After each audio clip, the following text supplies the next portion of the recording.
I'm Castell Sweet, and I'll be reading Martin's Big Words.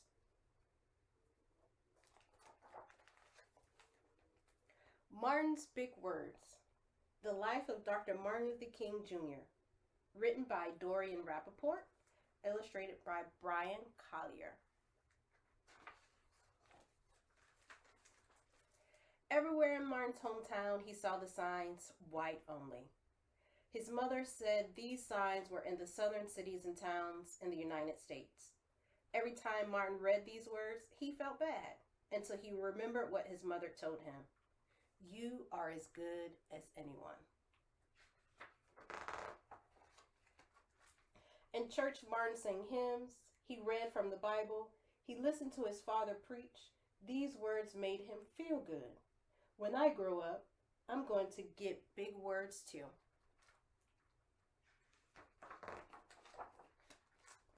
Martin grew up, he became a minister like his father, and he used the big words he had heard as a child from his parents and from the Bible. Everyone can be great.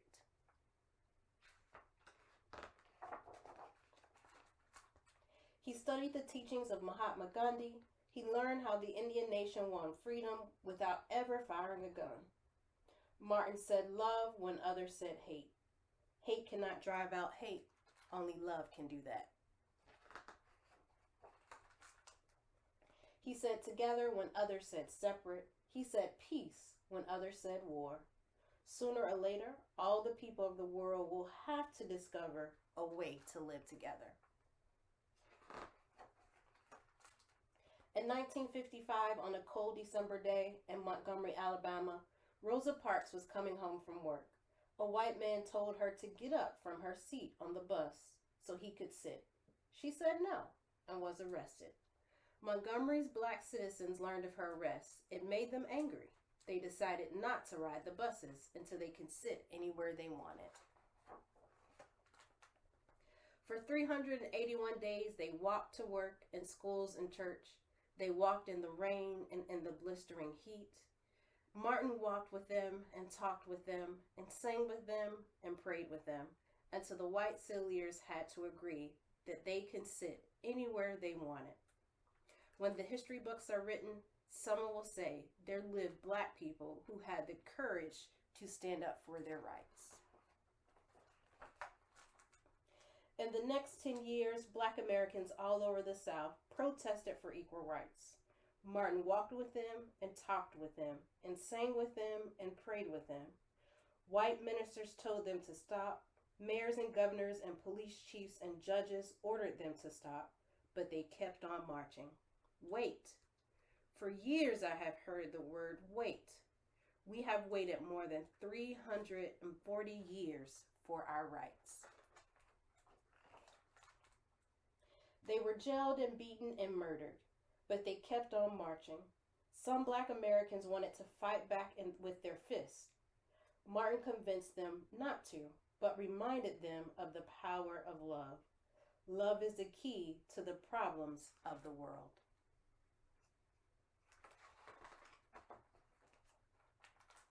Many white Southerners hated and feared Martin's words. A few threatened to kill him and his family. His house was bombed. His brother's house was bombed, but he refused to stop. Remember, if I am stopped, this movement will not be stopped because God is with this movement. The marches continued. More and more Americans listened to Martin's words. He shared his dreams and filled them with hope. I have a dream that one day in Alabama, little black boys and little black girls will join hands with little white boys and white girls as sisters and brothers. After 10 years of protests, the lawmakers in Washington voted to end segregation. The white-only signs in the South came down. Dr. Martin Luther King Jr. cared about all Americans. He cared about people all over the world, and people all over the world admired him. In 1964, he won the Nobel Peace Prize. He won it because he taught others to fight with words, not fists. Martin went wherever people needed help. In April 1968, he went to Memphis, Tennessee. He went to help garbage collectors who were on strike. He walked with them and talked with them and sang with them and prayed with them. On his second day there, he was shot. He died.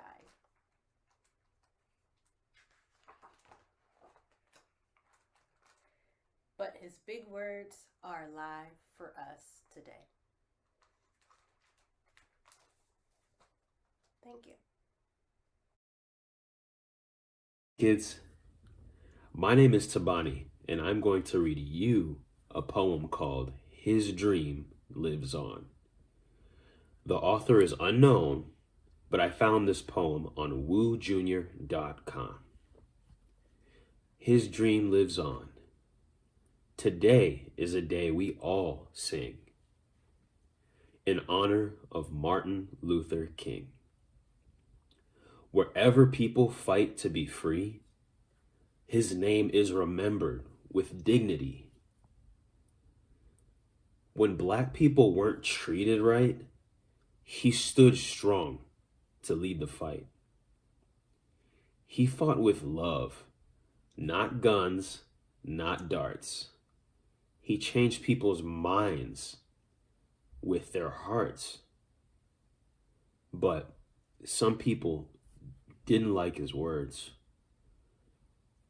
and he was taken away to a better world. Yet his dream lives on, that we can all be free. When we knock down the walls between you and me. Martin Luther King's life did not last, but his dream and his spirit are free at last. Thank you guys so much for listening. Thank you so much for joining. And you guys have a great, great MLK Day. Stay safe, everyone. Bye, kids. Hi, my name is Tracy. I work for the United Way of the Greater Dayton area, and today I would like to read a book to share with all of you. The book that I've selected was written by our former president, Barack Obama. The title of the book is Of Thee I Sing, and the illustrations are done by Lauren Long. President Obama wrote this book to his daughters. However, I like to think that he actually wrote it for all the children to inspire you and to let you know all that you could possibly be. Have I told you lately how wonderful you are? How the sound of your feet running from afar bring dancing rhythms to my day. How you laugh and sunshine spills into the room.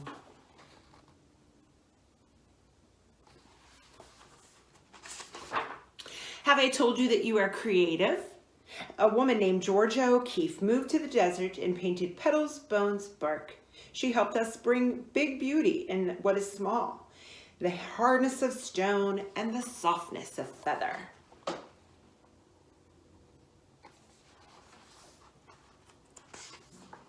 Have I told you that you are smart?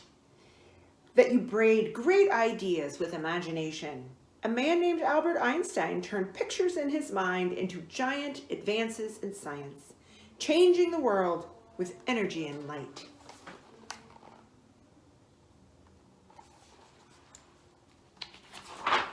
Have I told you that you are brave?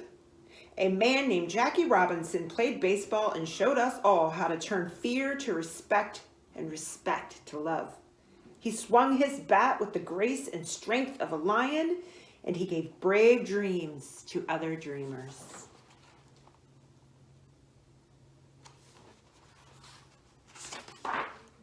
Have I told you that you are a healer? Sitting Bull was a Sioux medicine man who healed broken hearts and broken promises. It is fine that we are different, he said. For peace, it is not necessary for eagles to be crows. Though he was put in prison, his spirit soared free on the plains, and his wisdom touched the generations.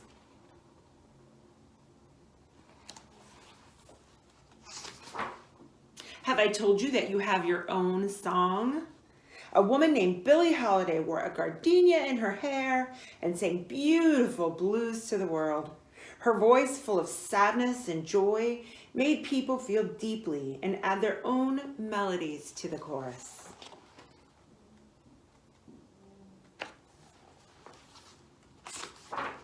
Have I told you that you are strong? A woman named Helen Keller fought her way through long, silent darkness. Though she could not see or hear, she taught us to look at and listen to each other. Never waiting for life to get easier, she gave others courage to face their challenges.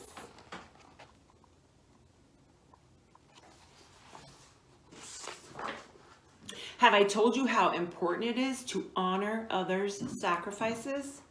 A woman named Maya Lin designed the Vietnam Veterans Memorial to remember those who gave their lives in the war, and the Civil Rights Memorial to thank the many who fought for equality.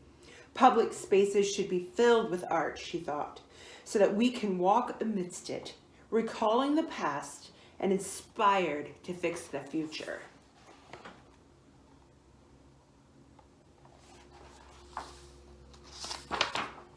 Have I told you that you are kind? A woman named Jane Addams fed the poor and helped them find jobs.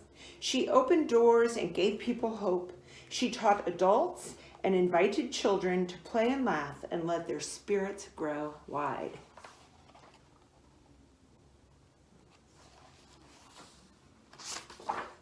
Have I told you that you don't give up? When violence erupted in our nation, a man named Martin Luther King Jr. taught us unyielding compassion. He gave us a dream that all races and creeds would walk hand in hand. He marched and he prayed, and one at a time opened hearts and saw the birth of his dream in us.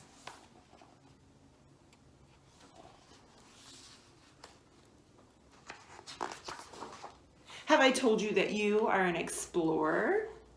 A man named Neil Armstrong was the first to walk on the moon. He watched the world from way up high, and we watched his lunar landing leaps, which made us brave enough to take our own big, bold strides.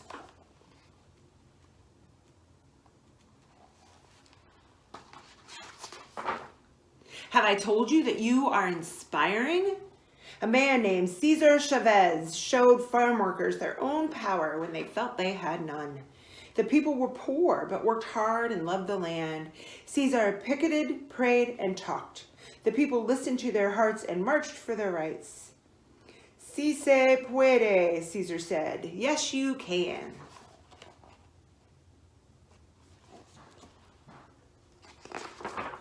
Have I told you that you are a part of a family? A man named Abraham Lincoln knew that all of America should work together. He kept our nation one and promised freedom to enslaved sisters and brothers.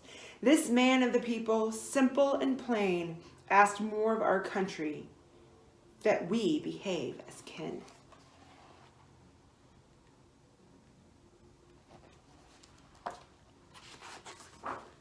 Have I told you to be proud, to be a proud American?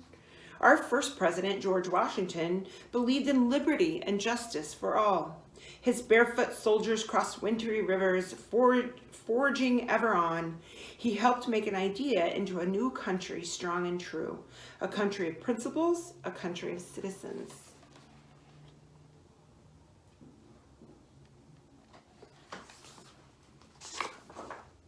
Have I told you that America is made up of people of every kind? People of all races, religions, beliefs, people from the coastlines and the mountains, people who have made bright lights shine by sharing their unique gifts and giving us the courage to lift one another up, to keep up the fight, to work and build upon all that is good in our nation.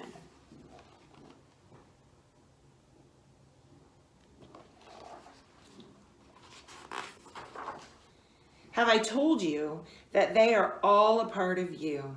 Have I told you that you are one of them and that you are the future? And have I told you that I love you?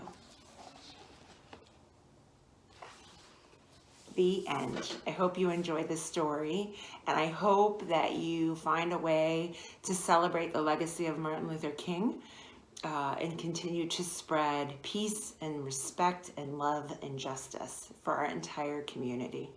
Have a wonderful day. Thanks. Hello, everybody. I am Deja Demings, the Executive Director for the Dayton Young Black Professionals. Go ahead and introduce yourself. My name is Adrielle Tolentino. What school you go to? Stikers. Cool. And today, on behalf of Martin Luther King Jr. Day, we will be reading a book called The Favorite African Folk Tales of Nelson Mandela. You can get this on Amazon or Barnes and Nobles or any store like that. There's actually many different stories in this book, and they're all African parables that teach us things that we can use in our everyday lives. So this book, or this actual one, is called The Enchanting Song of the Magical Bird. One day, a strange bird arrived in a small village that nestled among low hills. From that moment on, nothing was safe. Anything the villagers planted in the field disappeared overnight. Every morning, there were fewer and fewer sheep and goats and chickens. Even during the day, while the people were working on the lands, the gigantic bird would come and break open their storehouses and granaries and steal from their winter food supplies. The villagers were devastated. There was misery in the land. Everywhere was the sound of wailing and gnashing of the teeth. No one, not even the bravest hero of the village, could get his hands on the bird. It was just too quick for them. They hardly ever saw it. They just heard it rushing its great wings as it came to perch in the crown of the old yellowwood tree under the thick canopy leaves. The headman of the village tore out his hair in frustration. One day, after the bird had plundered his own livestock and winter supplies, he commanded the men to sharpen their axes and machetes and to move against the bird. Cut down the tree, that is the answer, he said. With axes and machetes, ground and gleaming razor edges, the men appeared and approached the great tree. The first blows landed heavily and hit deep into the flesh of the trunk. The tree shuddered, and from the thick, tangled leaves of its crown, the strange and mysterious bird emerged. A honey-sweet song came from its throat. It reached into the hearts of men and spoke of fabulous, far-off things that would never return. So enchanting was the sound that the machetes and the axes fell one by one from the hands of the men. They sank to their knees and stared upward in longing and yearning at the bird that sang for them in all its brilliantly colored splendor. The men's hands became weak. Their hearts became soft.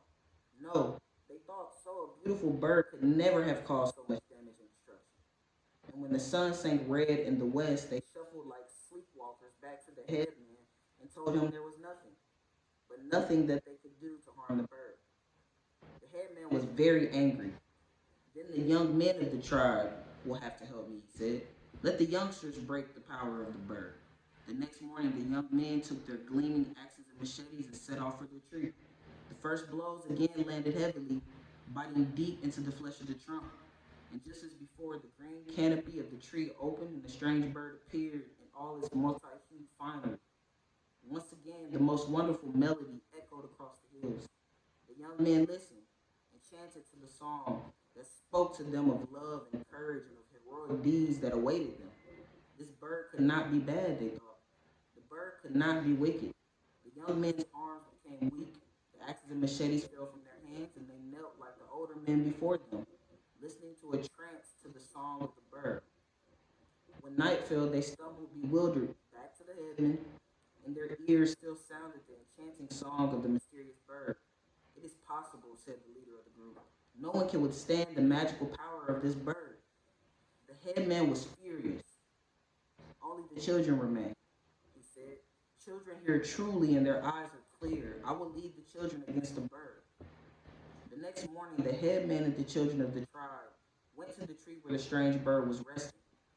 As soon as the children let the tree feel the bite of the axe, the leafy canopy opened and the bird appeared just as before, blindingly beautiful. But the children did not look up. Their eyes stayed on the axes and machetes in their hands, and they chopped, chopped, chopped to the rhythm of their own music. The bird began to sing. The headman could hear that the song was beautiful beyond compare, and he could feel the weakness in his hands. But the children's ears could hear only the dual regular sounds of their axes and machetes. And no matter how enchantingly the birds sang, the children continued to chop, chop, chop. Eventually, the trunk creaked and cracked apart. The tree crashed to the ground, and it fell the strange and mysterious bird. The headman found the bird where it lay, crushed to death by the weight of the branches. From everywhere, the people came charging. The hardened older men and the strong young men could not believe what the children with their thin arms had accomplished. That night, the headman declared a great feast to reward the children for what they have done. You are the only ones who hear truly and whose eyes are clear, he said. You are the eyes and the ears of our tribe. What do you get from that parable? I get that the children were very important in this story. Just like today, kind of. Like, did this story resonate with you today to show that, like, the children are the future? It's kind of that type of thing? Yeah. Yeah, so that story basically just said why DYBP personally pours into our children because they are our future. They are the ears and the genuine hearts that we need for what we need in this community. So thank you for hanging out with us. And once again, the book is called Favorite African Folk Tales. Go get it.